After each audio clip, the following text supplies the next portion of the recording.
Cuando mi hija me gritó frente a todos, ella siempre fue más mi madre que tú. Y mi yerno aplaudía mi dolor. Sentí un golpe brutal en el pecho que casi me tira al suelo. Se me heló la sangre y me faltó el aire. Pero no lloré. Ellos pensaron que me habían destruido, sin saber que yo tenía en mis manos un sobre que les enseñaría la lección más cara de sus vidas, y que el respeto no se negocia. Antes de que descubras cómo enfrenté esta traición, te invito a suscribirte al canal y activar la campanita para no perderte estas historias de la vida real. Este relato es un espejo para muchas mujeres valientes, así que acompáñame hasta el final para ver cómo la dignidad puede ganarle a la ingratitud. Hola, mi nombre es Rosario, tengo 68 años y les escribo desde Jalisco. Toda mi vida trabajé duro como costurera para sacar adelante a mi familia, creyendo que el sacrificio lo valía todo. Nunca imaginé que el golpe más duro vendría de mi propia sangre. Estaba terminando de moverle al pozole, cuidando que el maíz reventara bonito como flores blancas en ese caldo rojo intenso que tanto le gustaba a mi Roberto. El vapor subía despacito desde la olla de barro y empañaba el vidrio del retrato que tengo en la sala, justo donde le da la luz de la tarde. Me acerqué para limpiarle el marco con la punta de mi delantal y le dije en voz baja que ojalá estuviera aquí para probarlo, porque le juro que me quedó igualito al que hacíamos para las fiestas patronales allá en el pueblo, con su buen orégano y sus chiles secos tostados al punto. En ese momento, mi casa se sentía calientita, llena de esos olores que son puro abrazo y recuerdo. Pero la paz me duró poco, porque en eso escuché el portazo. Ni un buenas tardes, ni un ya llegué mamá, ni siquiera un chiflidito como hacía antes. Nada, solo el taconeo rápido y nervioso de mi Sofía resonando en el pasillo. Cuando entró a la cocina, el aire cambió de golpe. Mi cocina, que olía rico a tradición y a cariño, de repente se llenó de ese perfume caro que ella usa ahora, una cosa dulce y fuerte que se te mete hasta la garganta y marea. Era como si dos mundos chocaran ahí mismo. Mi vida de siempre contra ese mundo de alcurnia y apariencias que ella tanto presume ahora que se casó bien. La vi entrar estresada, escondiendo la mirada detrás de esos lentes oscuros que no se quitan ni adentro de la casa, cargando bolsas de tiendas que yo ni sé pronunciar. Arrugó la nariz como si oliera basura y soltó el comentario que me dolió más que una cachetada.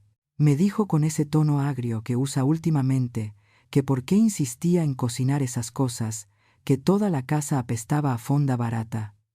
Así me dijo, a fonda. Yo tragué grueso y traté de sonreírle, diciéndole que era pozole, su favorito de cuando era niña. Pero ella me cortó en seco, sacudiéndose el aire con la mano, diciendo que a su suegra, la famosa doña Elvira, le daba asco la comida grasosa y de pueblo, y que más me valía ventilar todo, porque no quería llegar a su cena oliendo a cebolla. Me quedé callada, moviéndole a la olla mecánicamente para no llorar, sintiendo cómo se me enfriaba el corazón a pesar del calor de la estufa. Mientras ella se iba corriendo a su antigua recámara sin siquiera mirarme a los ojos, mis propios ojos se fueron solitos hacia la repisa de la sala. Algo no cuadraba y mi instinto de vieja no suele fallar. Mi alajero musical, esa cajita de madera vieja, con incrustaciones de nácar, que Roberto me regaló cuando cumplimos 10 años de casados, estaba movido, apenas unos centímetros, un poquito chueco hacia la izquierda, y sin el pañito de encaje que siempre le pongo abajo. Ándele pues, pensé tratando de calmarme. A lo mejor fui yo cuando sacudí el polvo en la mañana. Pero en el fondo del pecho sentí esa punzada fría, ese aviso de madre que te dice que algo se rompió en la casa. Y no fue precisamente un plato.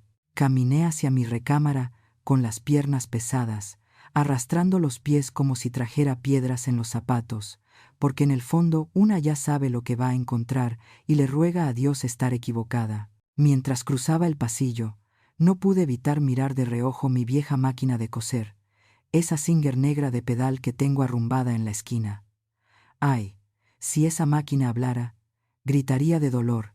De repente se me vino encima el recuerdo de aquellas madrugadas interminables, el ruido rítmico de la aguja subiendo y bajando a las 3 de la mañana mientras Sofía dormía calientita en su cama. Fueron 15 años de coser dobladillos, de pegar cierres y de aguantar a clientas remilgosas que querían vestidos de princesa pagando centavos. Me miré las manos, todavía llenas de callos y piquetes de aguja que ya nunca se van a borrar, y me acordé de lo que siempre me repetía a mí misma cuando el cansancio me doblaba la espalda. Es para que ella sea alguien, es para que mi niña vaya a esa universidad de paga y no tenga que dejarse los ojos en una costura como su madre.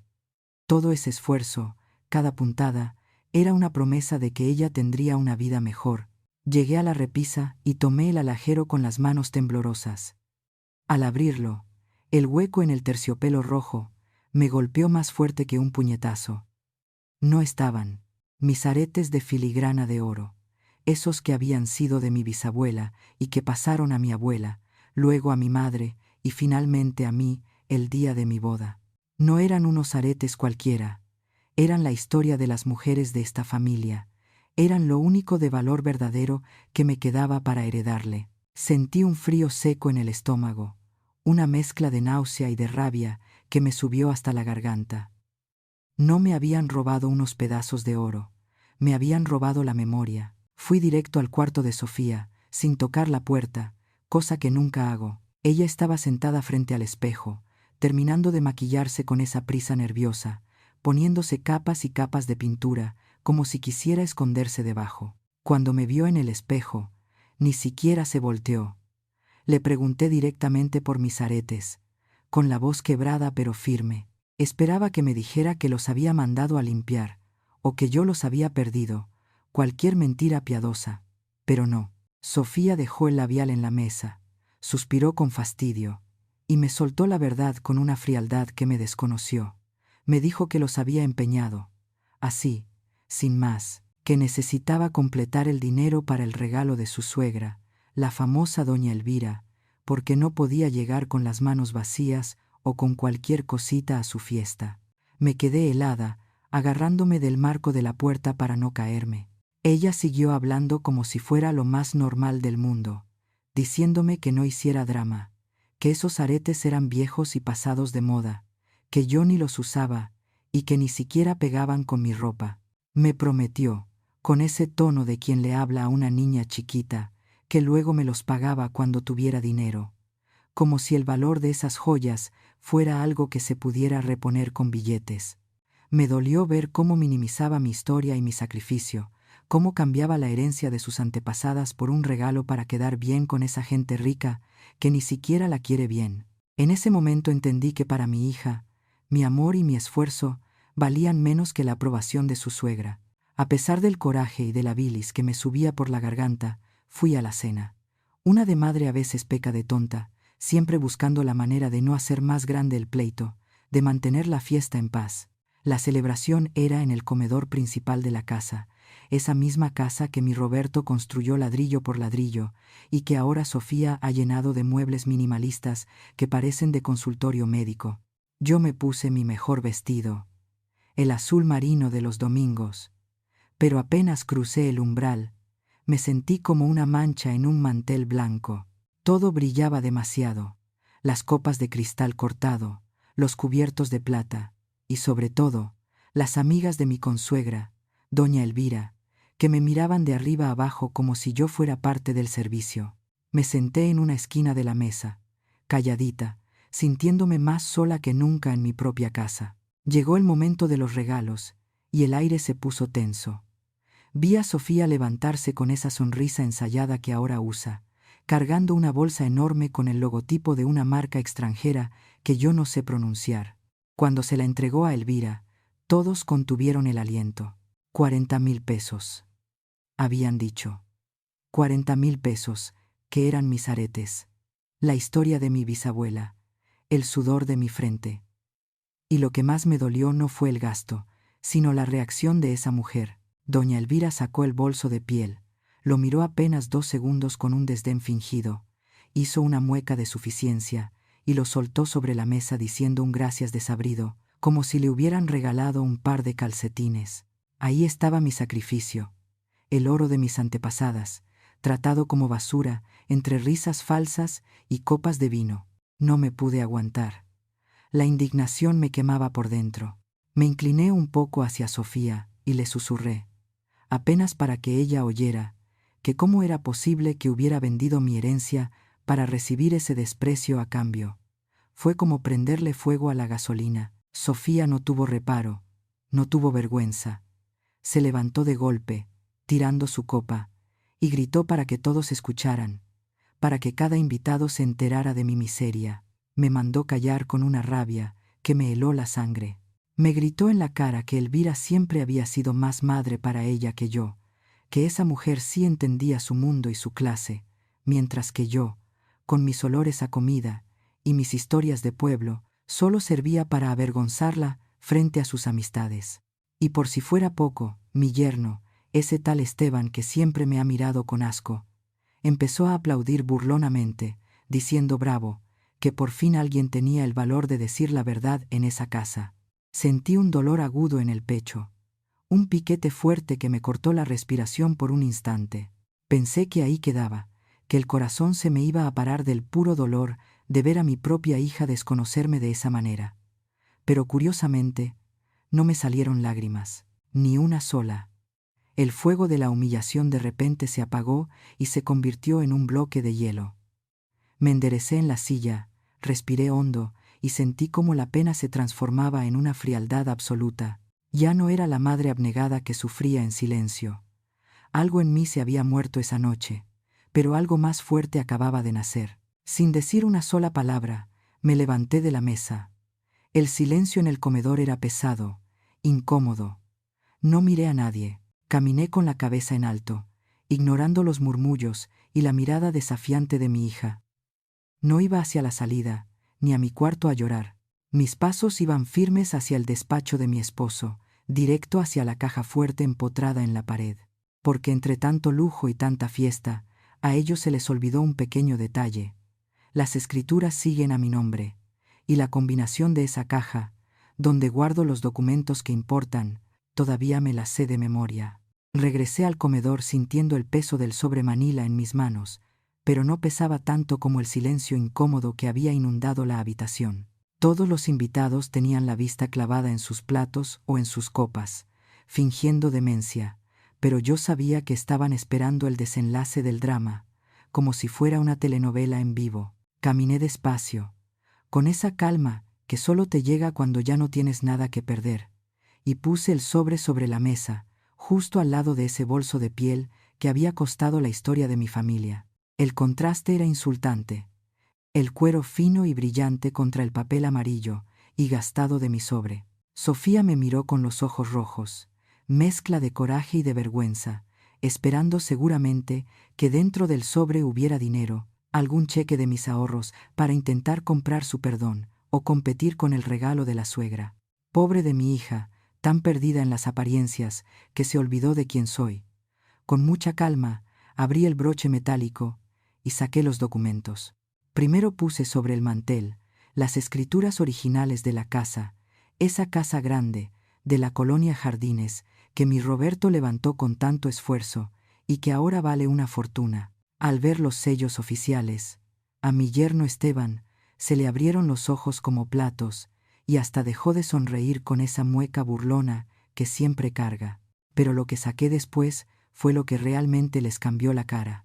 El contrato de donación en vida, un trámite que ya tenía listo y pagado con el notario, que pensaba firmar esa misma noche para asegurarles el futuro a ellos, para que no batallaran el día que yo faltara. Levanté la hoja frente a todos para que la vieran bien. Les expliqué con voz clara, sin que me temblara ni un poquito, que mi plan era darles la sorpresa esa noche, regalarles la propiedad absoluta de mi hogar, confiando en que me cuidarían en mi vejez. Miré a Sofía directo a los ojos y le dije que la escuché fuerte y claro hace un momento. Y entonces, con una satisfacción que nunca había sentido, agarré ese contrato notarial y lo rasgué por la mitad. El sonido del papel rompiéndose retumbó en el comedor más fuerte que cualquier grito. Rasgué las mitades otra vez y otra vez, hasta que quedaron hechos pedazos sobre el plato de porcelana fina. Le dije, ándele pues, mija, si doña Elvira es su verdadera madre como usted dice, y si ella entiende tanto su mundo y su clase, entonces que sea ella quien le herede, que sea ella quien le regale una casa, y quien le asegure el futuro. Porque yo, a partir de este momento, solo soy una visita incómoda. El ambiente se puso helado. Doña Elvira boqueaba como pez fuera del agua, y Sofía se quedó pálida, muda, viendo los pedazos de su herencia convertidos en basura. No esperé a que reaccionaran. Saqué mi celular, ese modelito viejo que a mi hija le da pena que use, y le marqué a mi compadre Chuy, el taxista. Él sí es gente de ley, de los que todavía saludan y respetan. Le dije fuerte para que todos oyeran: compadre, venga por mí a casa de mi hija, pero ya, que me urge irme de aquí. Cuando me di la vuelta para salir, Esteban intentó bloquearme el paso en el arco de la entrada. Se puso bravo el muchacho, intentando intimidarme con su estatura, diciéndome que no podía irme así, que estaba alterada y que esas escrituras se quedaban ahí porque eran patrimonio familiar. Me quiso arrebatar el sobre con los títulos de propiedad, pero yo di un paso atrás y lo miré con una furia que lo frenó en seco. Le dije muy quedito, para que solo él y Sofía escucharan, que no se equivocara conmigo. Le advertí que tenía fotos muy claras de mis aretes en el alajero tomadas apenas ayer y fotos del alajero vacío hoy. Le dije que si no se quitaba de mi camino, en ese mismo instante, en lugar de irme a mi casa, le pedí al compadre Chuy que me llevara directo al Ministerio Público a levantar una denuncia por robo y abuso de confianza contra mi propia hija. El miedo que vi en sus ojos fue mi única victoria de la noche. Se hizo a un lado rapidito, y yo salí de esa casa con la frente en alto, dejando atrás el lujo, la traición, y a una hija que acababa de perder mucho más que una casa. Han pasado ya 6 meses desde aquella noche horrible, y aunque dicen que el tiempo lo cura todo, yo digo que más bien el tiempo pone cada cosa en su santo lugar.